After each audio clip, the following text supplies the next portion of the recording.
네, 우리 장지영 형제 성찬 나눔 메시지 감사드립니다. 정말 뭐 잔잔하지만 분명한 메시지가 그 가운데 있었던 것 같습니다.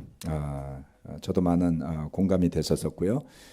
작년에 우리 교회 세례받은 형제 자매들이 많지는 않았었는데 가만 보니까 작년에 세례받은 분들이 다 일당백 하시는 분들이었네요. 그래서 하나님께서 사람 숫자가 좀 적어도 또 그에 걸맞게 또 많은 역할을 할 수 있는 그런 사람들을 보내주신 것이 아닌가 하는 생각이 들었습니다.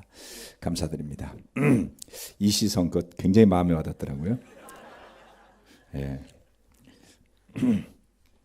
이씨 말고 뭐 하나 더 없을까요? 그 부인이 동화 작가라서 그런지 아주 아이디어가 탁월하신 것 같네요.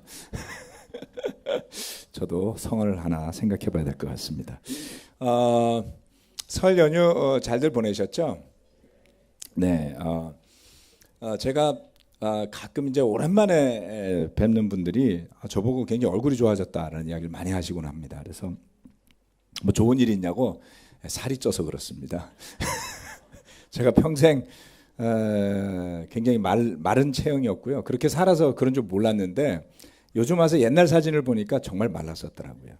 그래서 굉장히 살이 찌는 게 저에게는 복음이었습니다. 연휴 기간에 또 잘 먹어서 또 얼굴이 한층 더 좋아진 것 아닌가라는 생각을 해봅니다. 여러분들 얼굴도 좀 더 좋아지신 건가요?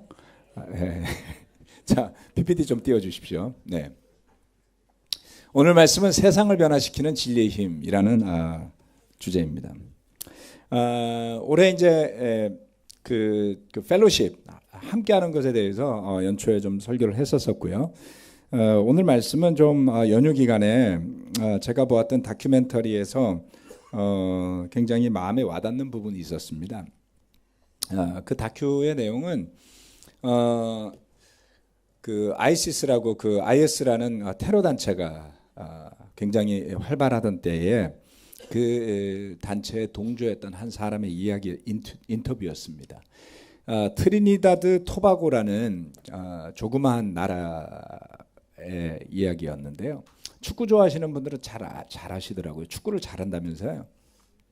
그 나라가 브라질의 꼭대기에 옆에 붙어 있는 조그마한 섬나라인데요.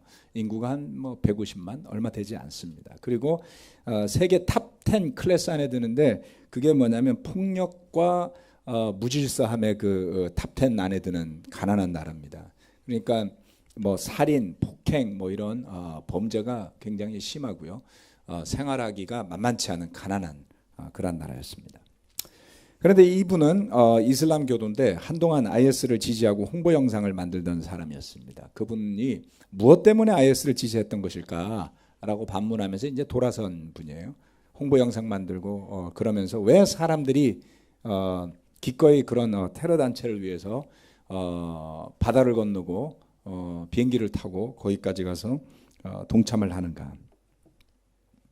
인터뷰를 하면서 이야기한 것은 그 트리니다드 토바고라는 나라에서의 삶이 너무나 힘들다는 거예요.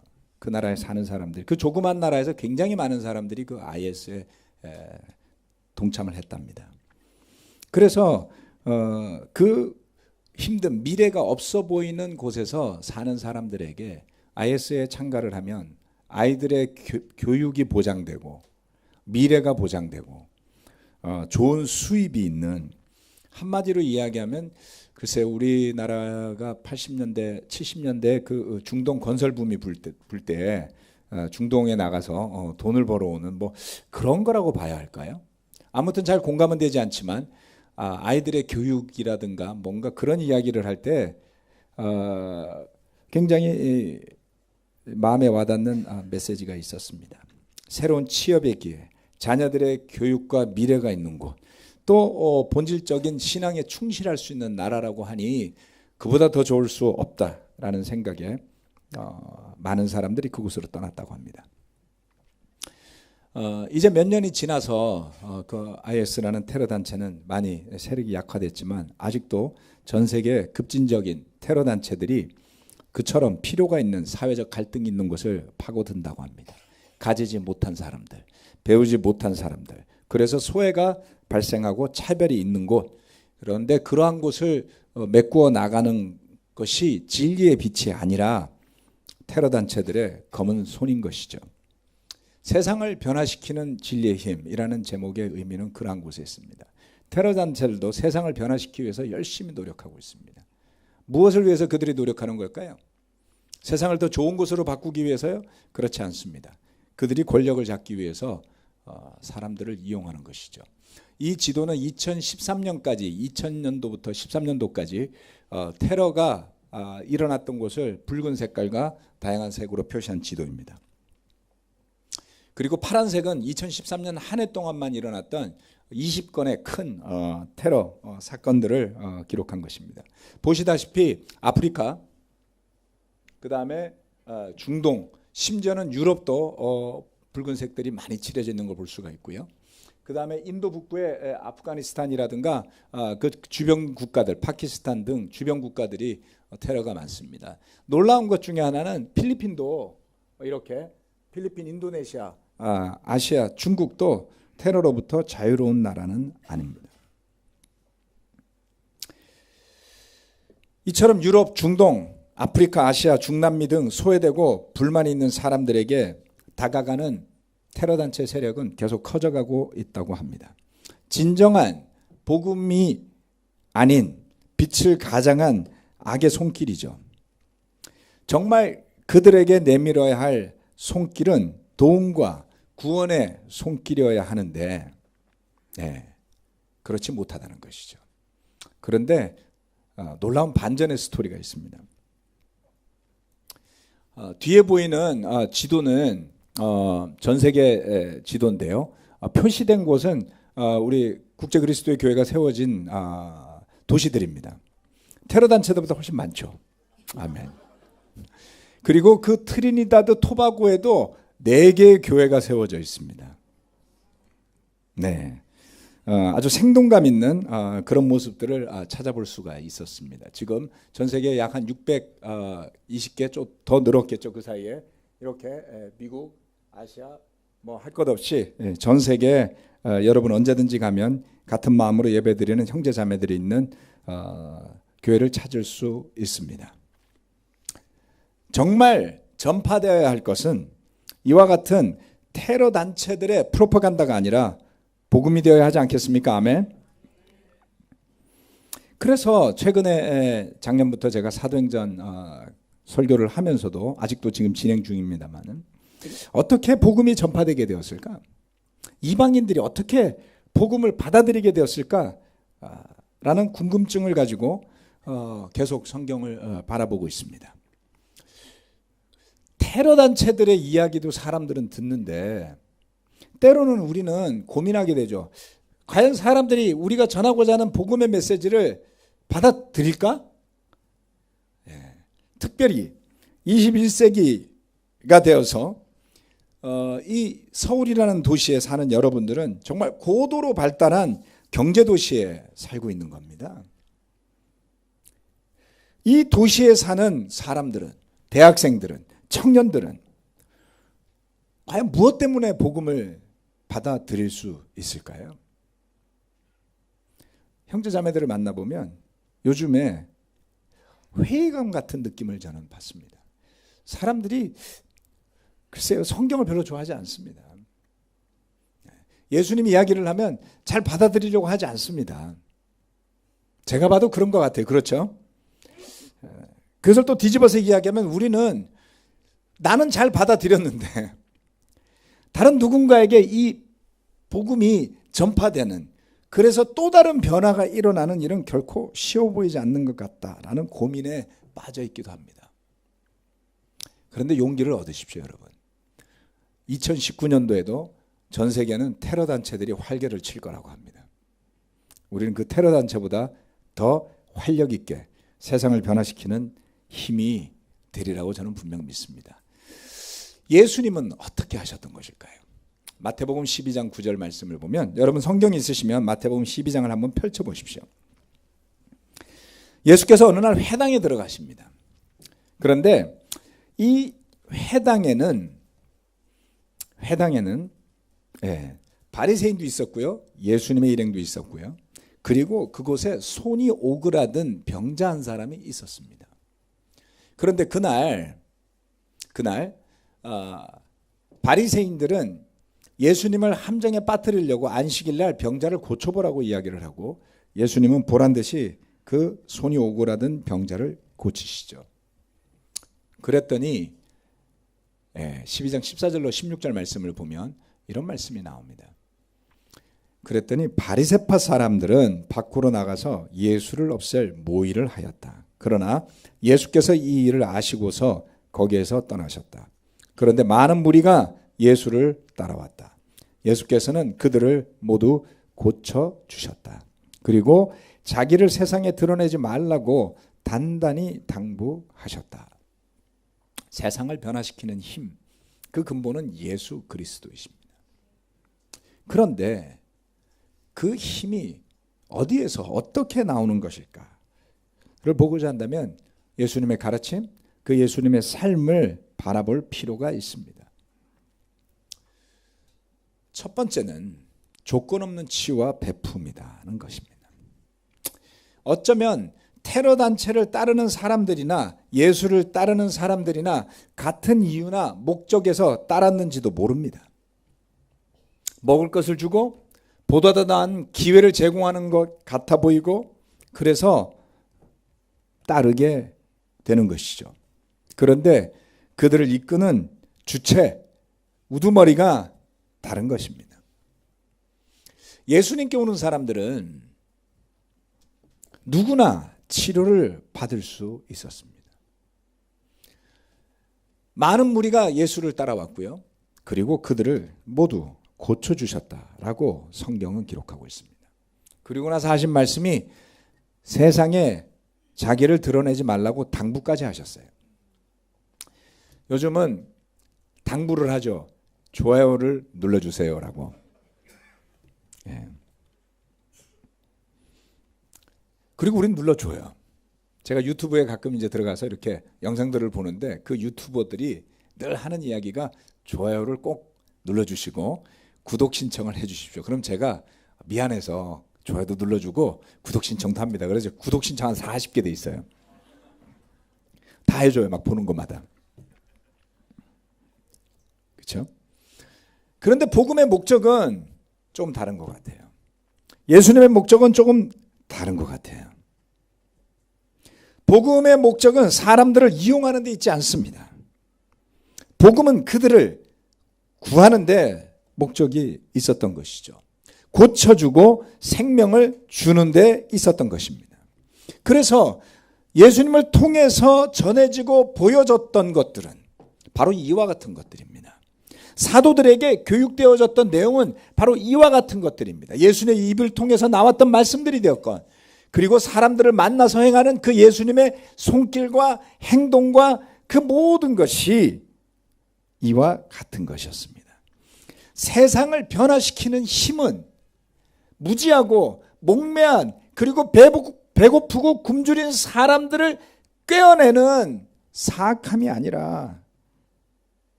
조건 없이 베푸는 그리고 조건 없이 치유해주는 그 헌신적인 사랑에서 나왔던 것입니다.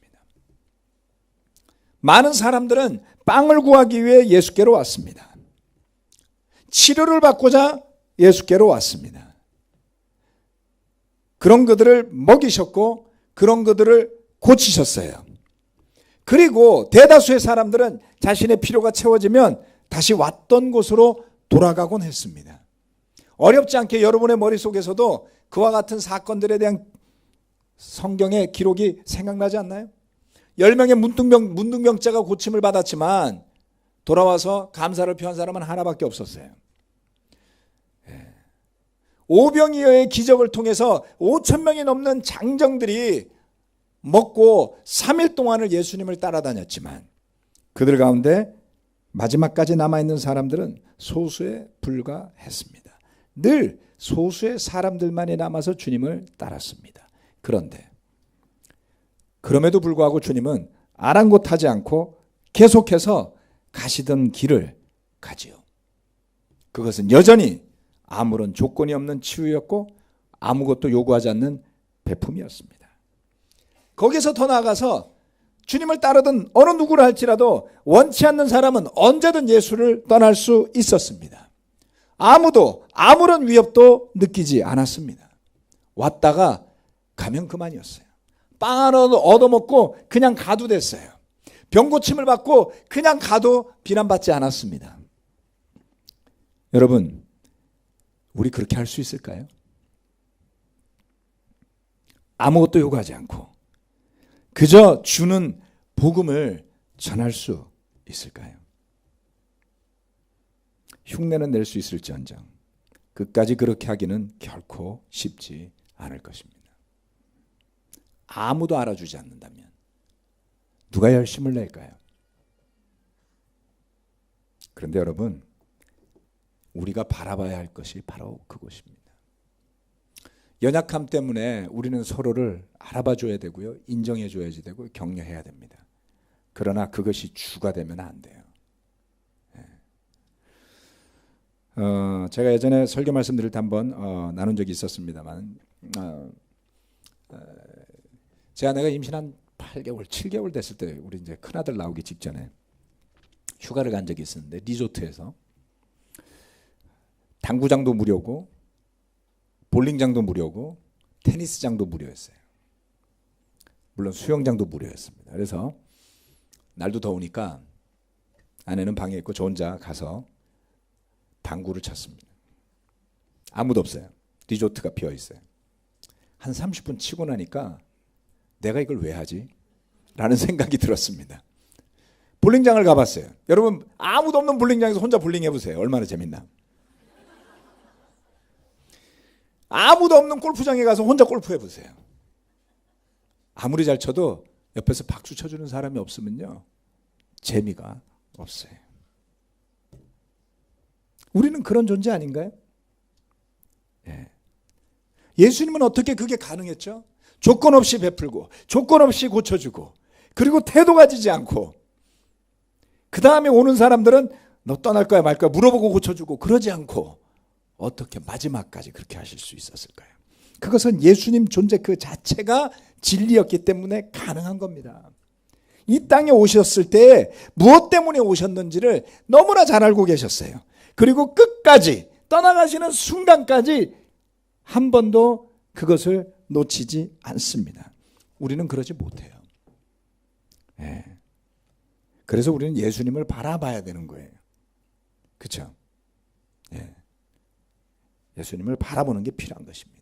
조건 없는 치유와 베품, 그것이 세상을 변화시키는 진정한 진리의 힘이었던 것입니다. 또한 두 번째, 그 예수 그리스도를 통해서 하나님의 공의가 선포되게 됩니다. 그런데 이것이 참 세상의 것과 달랐어요. 이 말씀은 같이 한번 읽어보도록 할까요? 마태복음 12장 17절로 21절 말씀입니다. 12장 17절로 21절 말씀 같이 한번 읽어보도록 하겠습니다. 시작. 이것은 예언자 이사야를 시켜서 하신 말씀을 이루시려는 것이었다. 보아라, 내가 뽑은 나의 종, 내 마음에 드는 사랑하는 자, 내가 내 영을 그에게 줄 것이니 그는 이방 사람들에게 공의를 선포할 것이다. 그는 다투지도 않고 외치지도 않을 것이다. 거리에서 그의 소리를 들을 사람이 없을 것이다. 정의가 이길 때까지 그는 상한 갈대를 꺾지 않고 꺼져가는 심지를 끄지 않을 것이다. 이방 사람들이 그 이름에 희망을 걸 것이다. 아멘. 여러분 많이 들어본 구절이죠? 네, 아주 유명합니다. 상한 갈대를 꺾지 않고 꺼져가는 심지를 끄지 않는다. 이 말씀이 이사야서 42장에 나온 거예요.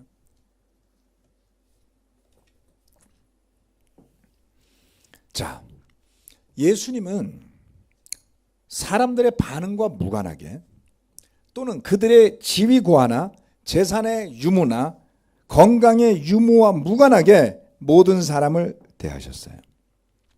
그런데 그렇게 하셨던 이유는 바로 이 이사야 예언자가 예언했던 것들을 이루어 가고 계셨던 겁니다. 예. 하나님께서 세운 종, 하나님의 마음에 드는 사랑하는 자, 곧 예수께서는 이방 사람들에게 공의를 선포할 것이다 라고 예언했어요. 공의란 것은 무엇입니까? 공의. 네. 공의란 단어는 미시파트라는 히브리어로 아주 자주 납니다. 구약의 키워드 중에 하나는 바로 이 미시파트라는 단어라고 제가 몇 년 전부터 계속 이야기를 했으니까 이 단어는 좀 머리에 넣어두시고, 구약의 번역이 다르게 되어 있습니다. 다양하게. 그렇지만 공의, 공평 이런 단어로 주로 쓰입니다. 자, 미시파트라는 단어는 근본적으로 재판관이 재판을 하는 걸 의미합니다. 재판을 하는 것을 이야기하죠. 판결, 심판을 의미합니다. 그런데 이 하나님의 심판은 인간의 심판과 달라서 완전하고 공평한 것이기 때문에 공의로 번역을 한 것입니다. 이방 사람들에게 공의를 선포한다는 것은 무엇일까요? 그들에게 하나님의 심판을 선포한다는 의미도 있고, 또 다른 의미로 하나님의 공정한 심판이 이방인에게 베풀어진다는 것은 그 이방인들에게 복음이 선포된다는 의미도 같이 들어 있습니다. 예수 그리스도를 통해서 복음이 이방인들에게도 공평하게 전파되어지고, 그래서 모두가 하나님의 공정한 심판과 구원의 계획 아래 놓이게 될 것이다라는 것을 의미하는 것이죠. 그런데 이 심판은 인간의 심판과 다르다. 하나님의 공의, 예수 그리스도의 공의는 인간의 그것과 다르다. 무엇이 다른가요? 그 다음 구절을 보면 이렇게 이야기합니다. 그는 다투지도 않고 외치지도 않을 것이다 라고 했어요. 떠들썩하게 자신을 홍보하고 드러내고 알아주기를 바라는 것이 아니라 조용히, 그러나 포기하지 않고 주어진 길을 묵묵히 걸어가는 것이 바로 예수님의 길이었습니다. 세상의 방법과 달랐죠. 세속화되고 타락한 종교 시스템을 부수고 새로운 생명의 길을 여는 그 2000년 전에 타락하고 세속화되어져 있던 종교 지도자들을 질책하고 새로운 생명의 길을 여는 진정한 의미에서의 혁명적인 가르침을 들고 오셨는데, 그는 다투지 않았고 소리치지 않습니다. 이것이 하나님의 공의로운 방법이에요. 사람들은 납득할 수 없습니다. 세상에서 정의를 구현하는 방법을 살펴보면 조용하지 않습니다. 세상이 불공평하다고 그것을 바로잡게 놓으라고 하면 싸움이 벌어져요. 그렇죠? 그 싸움은 끊임이 없습니다.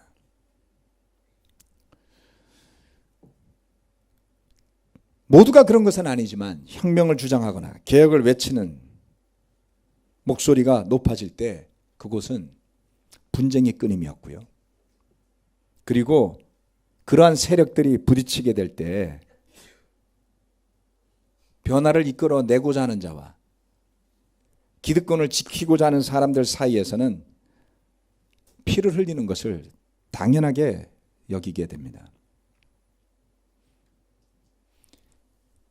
타인의 피해를 당연하게 여기는 마음은 나의 정의로움에서 나오는 것입니다.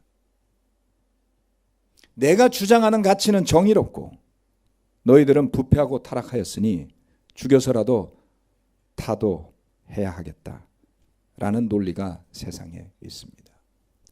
20세기 들어 그러한 이데올로기, 그러한 주장 때문에 죽어간 사람들의 수가 수천만 명입니다. 시끄럽습니다. 자신을 드러냅니다. 안타까운 것은 정의를 주장하는 당사자가 정의롭지 않다는 것이죠. 그러나 주님의 길은 다릅니다.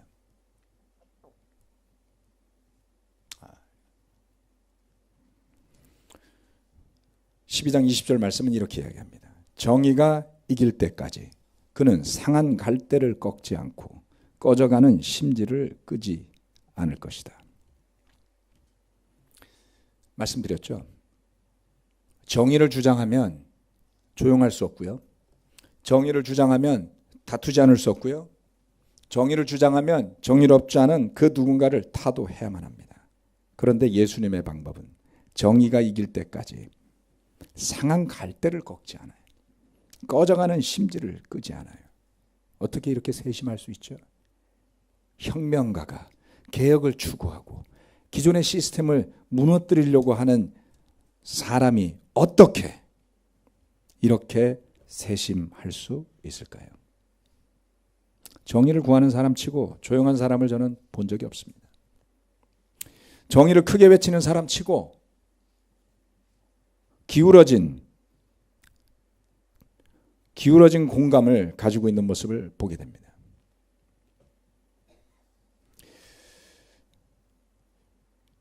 좀 더 젊을 때 우리 교회는 정의감이 넘치는 교회 중에 하나였을 겁니다. 저를 포함해서 새로운 세상을 꿈꾸는 기대감이 컸습니다. 그러니 멀쩡히 다니던 직장을 그만두고 목회를 하겠다고 두려움 없이 뛰어들었던 것이죠. 그런데 그것이 다 옳거나 좋았던 것은 아닙니다.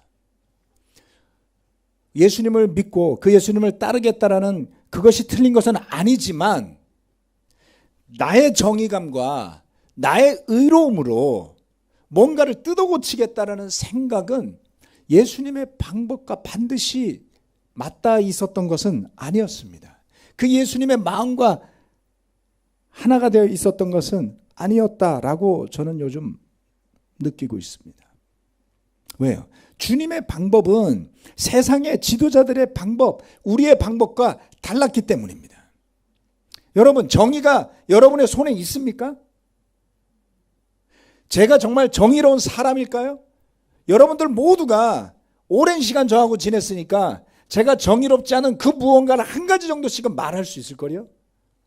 네. 바이블 투 인도자 미팅 때 제 설교에 대해서 피드백 구하면 많은 분들이 이야기하세요. 처음엔 기분이 나빴지만 그거 자주 하다 보면 괜찮아집니다. 여러분 하세요. 피드백도 자주 구하면 나중에는 좋은 소리로 들려요. 우리는 다 찾아낼 수 있어요. 정의는 오직 예수 그리스도에게만 있습니다. 그러니 제발 정의로운 척하지 맙시다.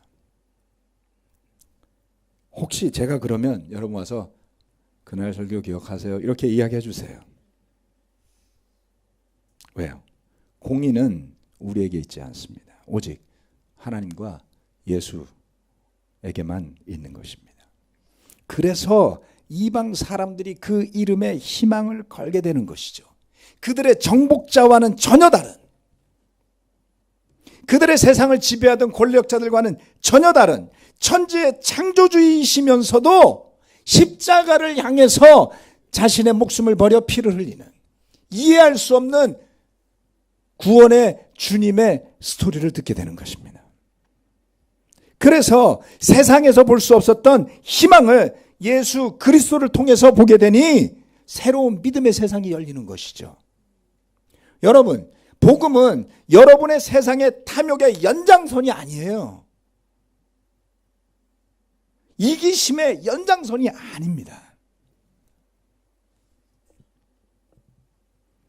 주님의 길이야말로, 주님의 공의로움이야말로, 하나님의 공의로움이야말로 세상이 우리에게 하라고 가르치는 것과는 전혀 다른 길이고 전혀 다른 방법입니다. 그래서 주님은 마지막 순간까지 그 정의를 지키세요. 세상은 불의로 그를 심판했고요, 모략과 악함으로 그를 십자가에 못 박아 죽였지만 예수는 다투지 않았습니다. 외치지 않았습니다. 진실됨으로 십자가의 길을 끝까지 걸어가셨어요. 여러분 그렇게 하실 수 있습니까? 할 수 없어요.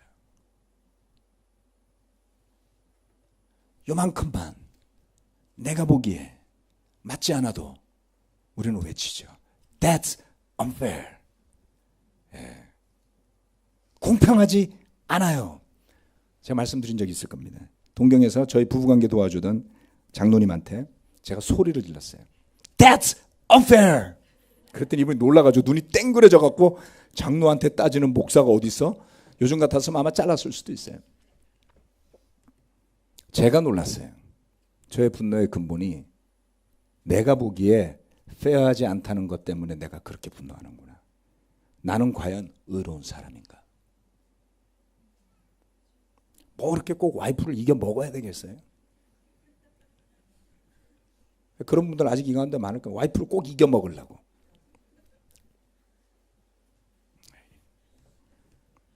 그럼 왜 남편이어야 합니까? 왜 머리여야 합니까? 리더가 멤버를 꼭 이겨 먹으려고 그러면 그거 참 힘들지 않아요?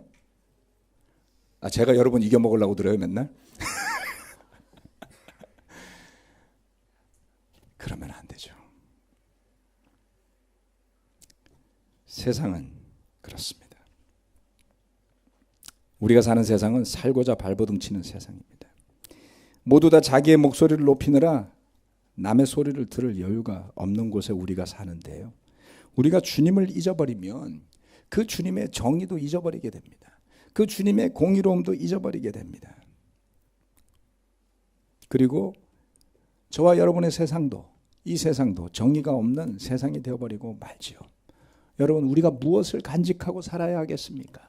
어디에서 세상을 변화시키는 힘이 나오는 걸까요? 그것은 우리의 힘이 아닙니다, 여러분. 복음에 의해서 그 능력에 의해서 변화되어졌을 뿐인, 어찌 보면 정말 제대로 보면 불쌍하고 비참한 존재. 그렇지만 그 가운데 평화가 있는 것이 놀라운 것이죠.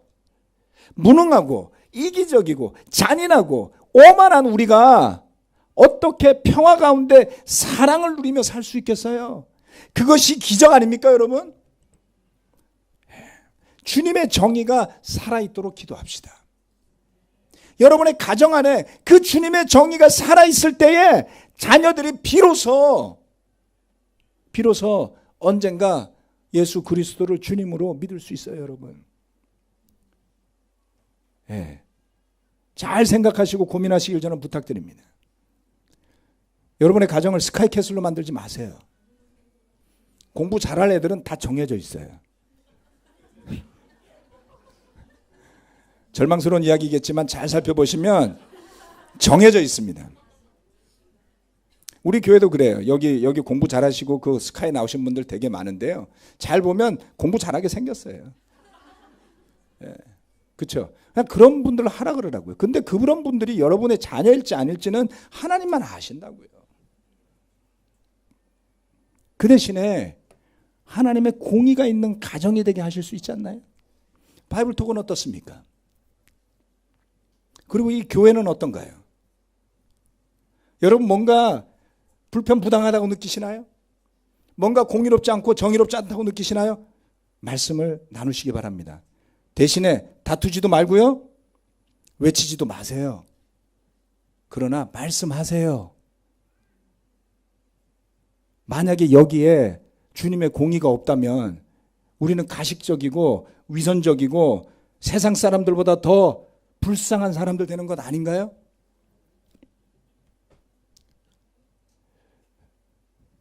그래서 교회는 가치가 있는 겁니다. 그래서 그리스도의 몸이라고 부르는 것이죠. 하나님의 공의는 그렇게 선포되는 것입니다. 이건 넘어가겠습니다. 세상을 변화시키는 진리의 힘, 그것은 바로 예수 그리스도 그 자체입니다.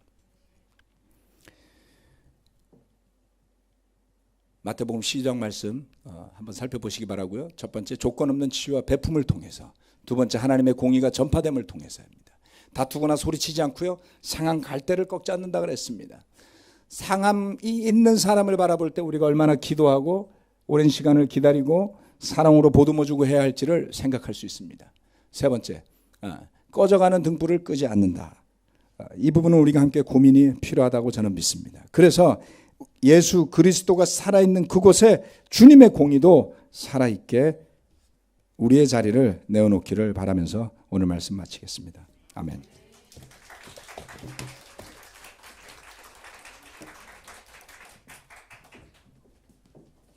아멘. 모두 자리에서